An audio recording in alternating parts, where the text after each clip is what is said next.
My blood ran cold. I could only watch, frozen in disbelief, as Karen Mitchell, our HOA president, grabbed the handles of my sister Emily's wheelchair. There was a sickening lurch, a strangled cry from Emily, and then the horrifying clatter of metal and wheels tumbling down the concrete steps. Karen just stood there, brushing off her hands as if she'd merely knocked over a vase.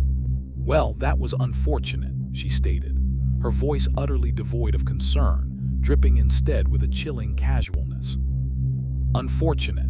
She just carelessly, perhaps even intentionally, sent my disabled sister crashing down the stairs. The smugness radiating from her was palpable. Little did she know, her world, built on petty rules and neighborhood tyranny, was about to intersect with mine, the world of federal law, discrimination cases, and a judge known for having absolutely zero tolerance for bullies like her. It all started spiraling that morning, though the tension had been building for weeks. I was helping Emily prepare for her physical therapy session. 6 months had passed since the accident that changed her life, confining her to a wheelchair. To make our home accessible, I had converted my ground floor office into her bedroom and, crucially, built a sturdy, temporary wooden ramp leading up our front steps. It wasn't architecturally stunning, perhaps, but it was functional, safe, and absolutely necessary. It was also, unfortunately, the latest target of Karen Mitchell's obsessive focus since she'd seized power as HOA president 3 months prior. I'd lived in Oakwood Estates for 8 peaceful years before Emily came to stay with me after her accident. The HOA always had its rules, sure, but under Karen's reign, things had escalated from minor annoyances, grass blades a fraction too long, trash cans lingering a few minutes past schedule, into a full-blown campaign against anything she deemed imperfect. My ramp, despite being a temporary medical necessity, was declared an unauthorized exterior modification. An eyesore, she'd called it at the last HOA meeting, her perfectly manicured nails tapping a sharp rhythm on the table. "It diminishes our property values," she'd announced, "and must be removed immediately. No exceptions." Her gaze swept the room, daring anyone to challenge her. I had tried reasoning with her, patiently explaining the situation time and again. I showed her the city-approved building permits for the permanent ramp scheduled for installation next month. I presented the contractor's detailed timeline. I even provided doctor's notes explicitly stating Emily's need for wheelchair accessibility. But Karen wasn't interested in facts or compassion.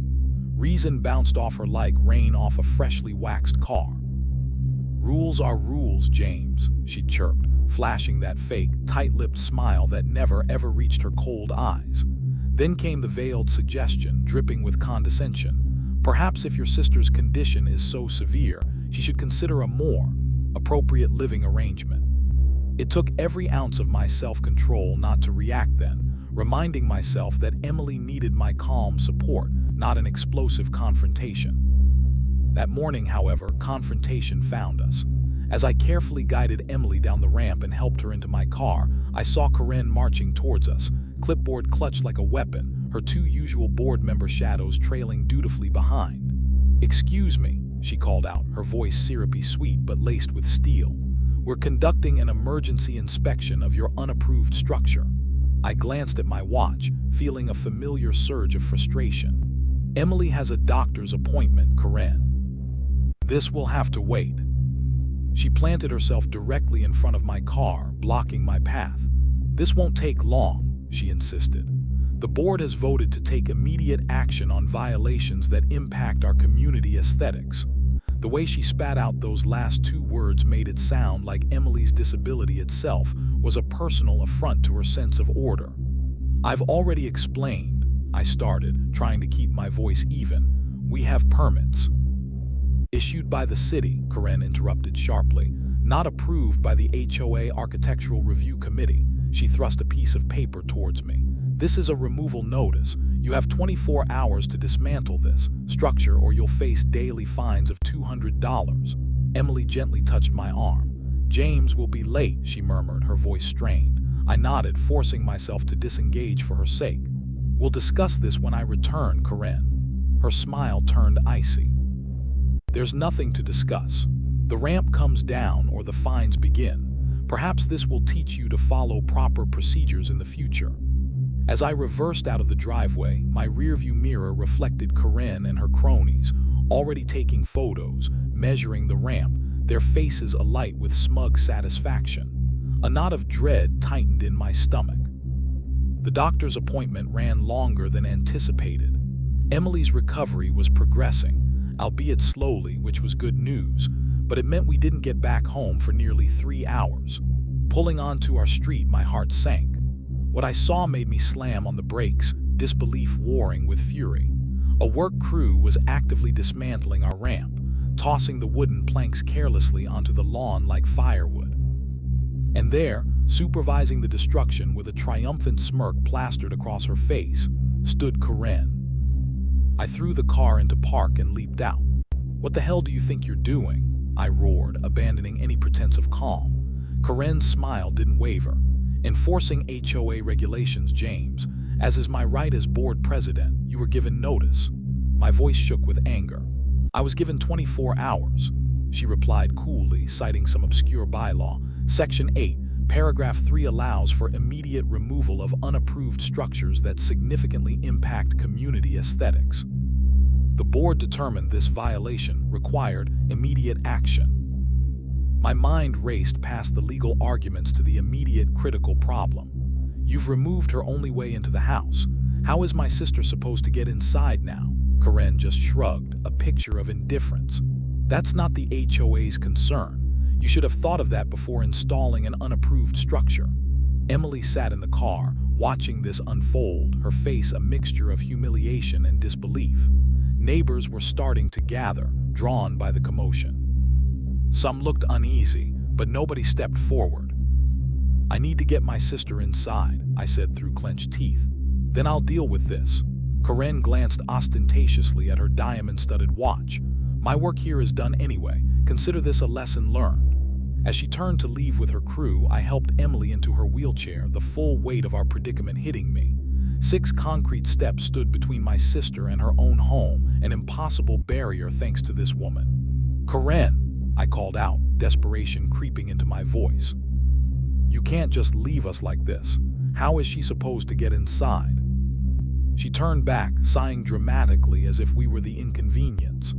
Oh, very well, I suppose we could help just this once, as a courtesy. She waved dismissively at 2 of the workers. Assist them, please.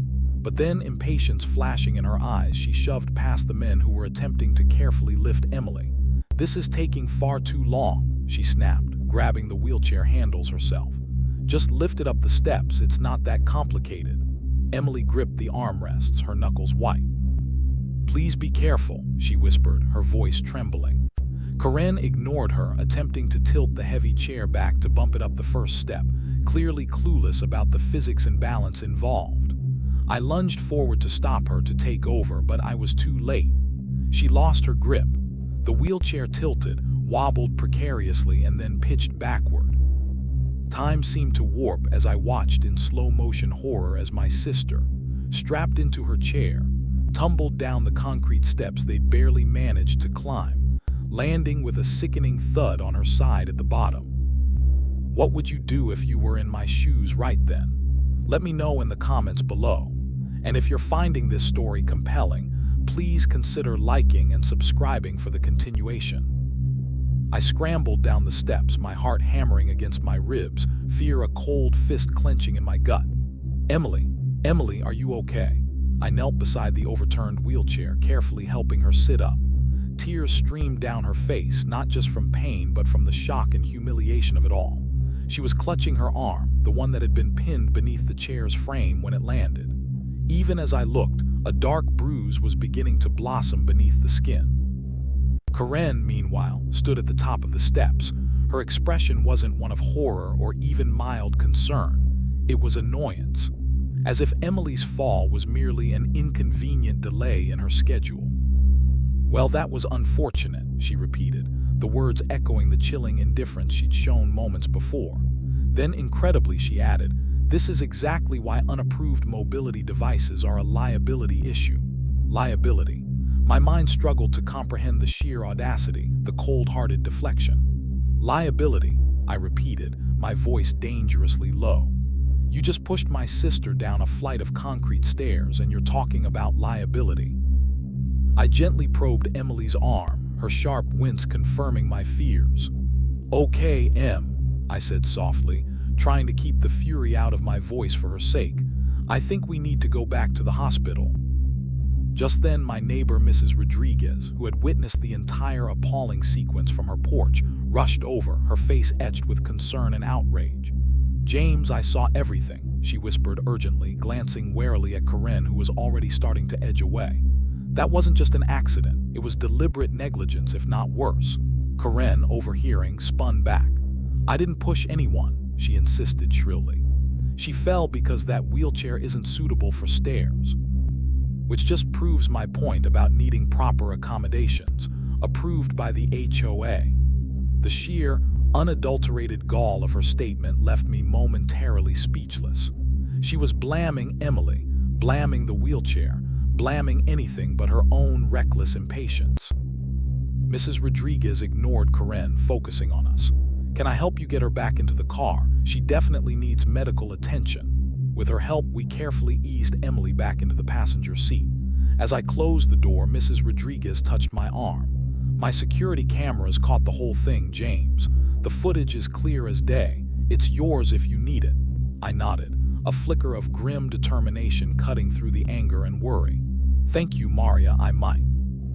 I turned to face Corinne, who was now briskly walking away with her remaining board member lackeys, eager to distance herself from the scene she had created. This isn't over, Corinne, I called after her, my voice ringing with a promise. She paused, turned back, that infuriatingly smug smile still plastered on her face.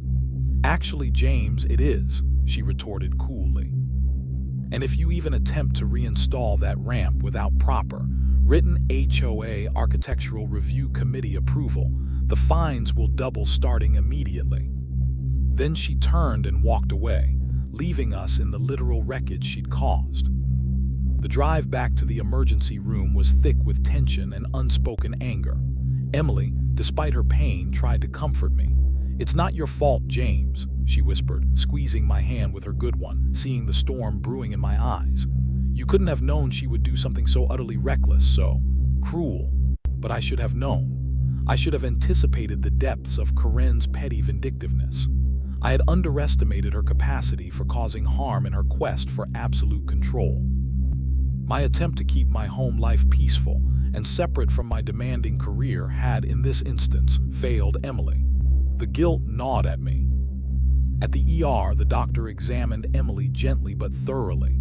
The diagnosis: a significantly sprained wrist and painfully bruised ribs. She's lucky, the doctor said, his brow furrowed with concern as he looked at the x-rays. Falls from wheelchairs, especially downstairs, can cause much more severe injuries, head trauma, fractures, particularly for someone with her pre-existing condition. He asked how the fall had happened. As I recounted the events, the ramp removal, Corinne's impatience, the deliberate mishandling of the wheelchair, his expression darkened considerably. That sounds like, well, frankly, it sounds like a clear potential ADA violation, not to mention negligence, possibly even assault, he stated grimly. Have you considered pursuing legal action? I met his gaze, the resolve hardening within me. I'm considering all available options, I replied slowly, the weight of my hidden identity pressing upon me. On the drive home, the path forward became crystal clear. For years, I had compartmentalized my life. Judge James Thompson presided over complex federal cases involving discrimination, abuse of power, and the very laws Corinne had just trampled upon. At home, I was just James, Emily's brother, a quiet resident of Oakwood Estates. I cherished that anonymity, that separation. But Corinne, in her ignorance and arrogance, had just bulldozed that boundary. She hadn't just pushed Emily, she had pushed me. She had forced my hand. Hiding who I was, trying to handle this as just another resident, was no longer an option. It was time for Judge Thompson to come home. When we arrived back, several neighbors were gathered on our lawn, having heard what happened. A quiet wave of support washed over us. Without needing to be asked, 4 of them gently and carefully carried Emily, still in her wheelchair, up the 6 concrete steps and safely into our home. Mrs. Rodriguez appeared moments later with a hot casserole. "For dinner," she said softly, "and please use that camera footage." What she did was wrong on so many levels. Touched by their kindness, a stark contrast to Corinne's cruelty, I thanked them all sincerely. Once Emily was settled comfortably on the sofa, her arm propped on pillows, I walked purposefully into my home office. I picked up the phone and made the call I had instinctively avoided until now. "Judge Williams' chambers," the familiar voice of my clerk answered. "Susan, it's James," I said, my voice calm but firm. "I need you to clear my docket completely for tomorrow morning, and I need you to prepare some specific documents for me immediately. I'm dealing with an emergency situation here that requires my full professional attention." I gave her precise instructions, outlining the necessary legal filings and communications. After hanging up, I sat at my desk for a long moment, the pieces clicking into place. Corinne Mitchell thought she knew who she was dealing with, just another homeowner she could bully into submission with HOA bylaws and fines. She had absolutely no idea she just assaulted the sister of a federal judge known for his meticulous attention to detail and unwavering intolerance for the exact kind of abuse of power she reveled in. Tomorrow's emergency HOA meeting, the one she had called to discipline me, was going to proceed, but not in the way she planned. The next morning, the air in our house felt charged with anticipation. Emily, despite my initial protests about her needing rest, insisted on coming with me to the HOA meeting Corinne had called. "No, James," she'd said firmly, her eyes resolute despite the sling supporting her injured arm. "I need to be there. People need to see what she did." Seeing her determination, I couldn't argue. We arrived at the community center to find the room packed, far more crowded than usual. Neighbors stood along the walls, murmuring amongst themselves, their expressions ranging from curious to concerned to openly hostile towards Corinne.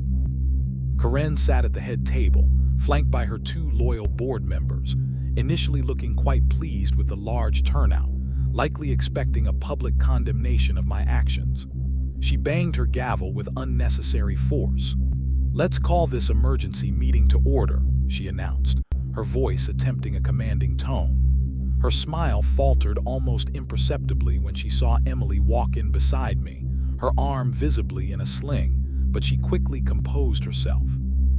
"We are here," she continued, shuffling her papers, "to discuss the ongoing violations at the Thompson property and the owner's subsequent aggressive and threatening behavior towards dedicated board members simply performing their duties." For the next 15, maybe 20 minutes, Corinne methodically laid out her case against me. She presented the photos her team had taken the day before, pointing with dramatic flair at the unsightly remnants of the ramp location, commenting on the supposed negative impact on community aesthetics. She recounted my refusal to comply with the 24-hour notice, which she conveniently failed to mention she had ignored herself by removing the ramp immediately. She painted my furious reaction to finding my sister's access destroyed and Emily subsequently injured as aggressive threats against her and the board. She spoke with an air of wounded righteousness, portraying herself as the victim, the brave enforcer of rules besieged by an unreasonable homeowner. Furthermore, she concluded, looking around the room, seeking nods of agreement, Mr. Thompson has repeatedly demonstrated a disregard for our community's standards and has threatened retaliatory action against this board for upholding the bylaws you all agreed to. Does the homeowner," she paused, fixing her gaze on me, "wish to respond to these serious allegations?" I stood up slowly, deliberately taking a moment to straighten my tie, feeling the weight of every eye in the room upon me. I let the silence stretch for a beat. Before I respond directly to Mrs. Mitchell's interpretation of events, I began, my voice calm and measured, cutting through the tense atmosphere.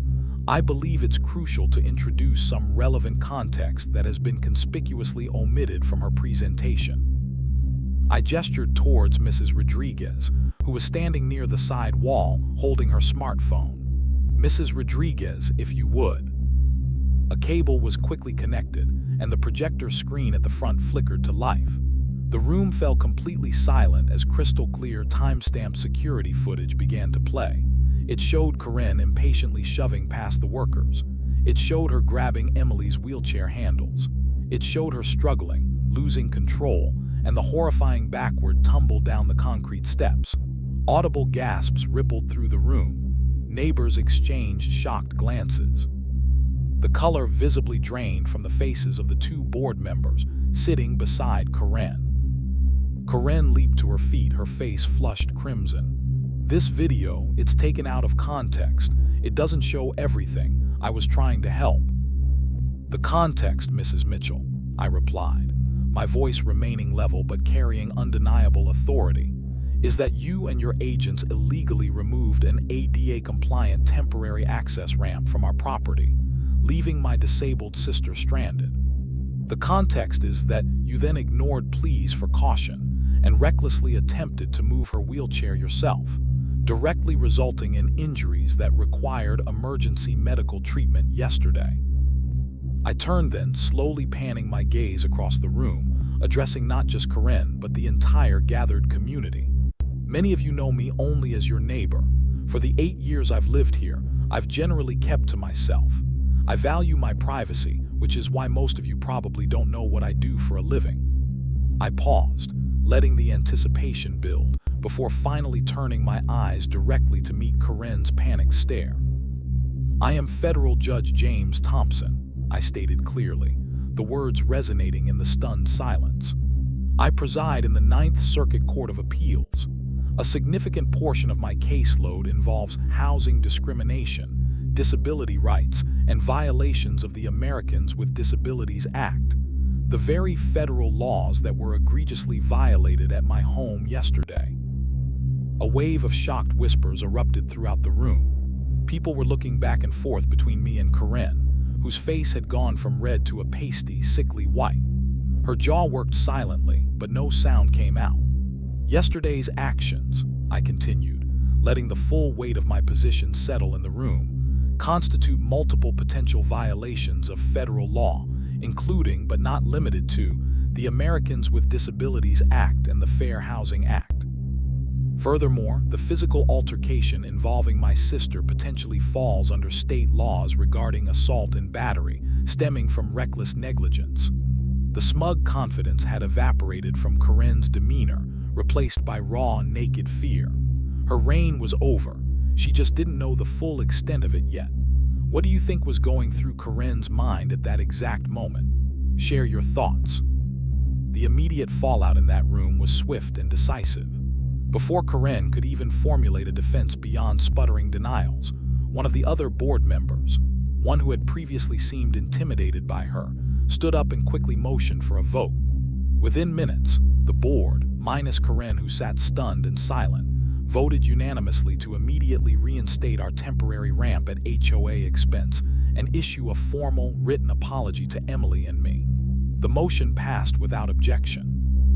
Moments later, visibly shaking, Karen muttered something about needing to resign for personal reasons, gathered her papers with trembling hands, and practically fled the community center, avoiding eye contact with everyone. The atmosphere she had fostered, thick with petty rules and fear, seemed to lift almost instantly. But for Karen, the ordeal was far from over. Her resignation from the HOA board didn't shield her from the legal storm she had unleashed.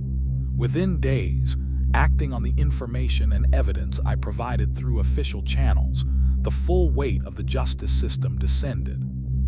It wasn't just local police. Federal marshals arrived at her impeccably landscaped, perfectly manicured home with a warrant related to potential ADA violations, and the subsequent investigation into HOA finances that her actions had triggered. Neighbors watched, stunned, as the symbols of federal authority parked calmly on her pristine curb.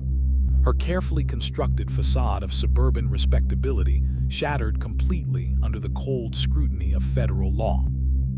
The ensuing investigation peeled back layers of deceit.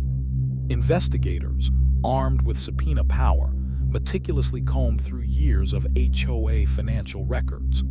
They uncovered a pattern of irregularities, revealing that Karen hadn't just been a neighborhood tyrant. She'd been systematically funneling thousands upon thousands of HOA dollars into personal accounts. It was a brazen scheme involving falsified invoices for landscaping never done, inflated administrative expenses, and reimbursements for non-existent community projects. Her reign was funded by the very neighbors she bullied. The federal court proceedings were methodical and conclusive, presented with irrefutable video evidence of the HOA violations, damning financial records, and testimony from neighbors and contractors. Karen stood no chance. The court handed down a sentence that reflected the severity of her multifaceted transgressions: 2 years in federal prison for the financial fraud, a stark reality far removed from her comfortable suburban life. On top of that came major fines related to the HOA violations, enough to cause significant financial distress. And perhaps most satisfyingly for the residents of Oakwood Estates, a permanent injunction was issued, legally preventing Karen Mitchell from ever serving on any HOA board or similar fiduciary position ever again. Her power to terrorize a neighborhood was permanently revoked. In the wake of Karen's downfall, our community underwent a remarkable transformation. The fear dissipated, replaced by a renewed sense of cooperation. The new HOA board, elected by residents eager for change, used the recovered funds Karen had embezzled to establish a dedicated community accessibility fund, ensuring that necessary modifications for residents with disabilities would be supported, not penalized. Neighbors who had previously kept their heads down now openly helped each other. Emily's physical recovery continued, but her emotional healing was significantly bolstered by the outpouring of genuine support and kindness from the community that Karen's cruelty had inadvertently catalyzed.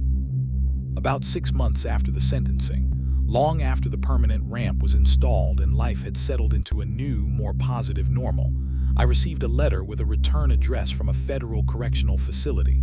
It was from Karen. The tone was vastly different from the arrogant pronouncements I remembered. "I never understood the true damage I was causing," she wrote. "I was so focused on the rules, the appearance of order, that I completely lost sight of the people, the compassion. Rules without compassion aren't justice, they're just cruelty. Was it genuine remorse, or simply the regret of someone caught and punished? I wasn't sure I cared." As Emily once wisely observed, watching the new, permanent ramp being tested, Karen thought she was just pushing a wheelchair down some steps that day. In reality, she was pushing herself off a cliff she didn't see coming. Justice wasn't just served in my courtroom or through federal statutes. It was served in the heart of our community, paving the way for a more accessible, compassionate, and truly connected neighborhood for everyone. That's my story of how a neighborhood dispute escalated into a fight for justice and respect. It just goes to show that standing up for what's right, even when it's difficult, can lead to profound change. Have you ever dealt with an out-of-control HOA or encountered someone abusing their power? Share your experiences in the comments below. If you found this story meaningful, please give it a thumbs up, subscribe for more personal narratives, and hit that notification bell so you don't miss the next one. Thanks for listening.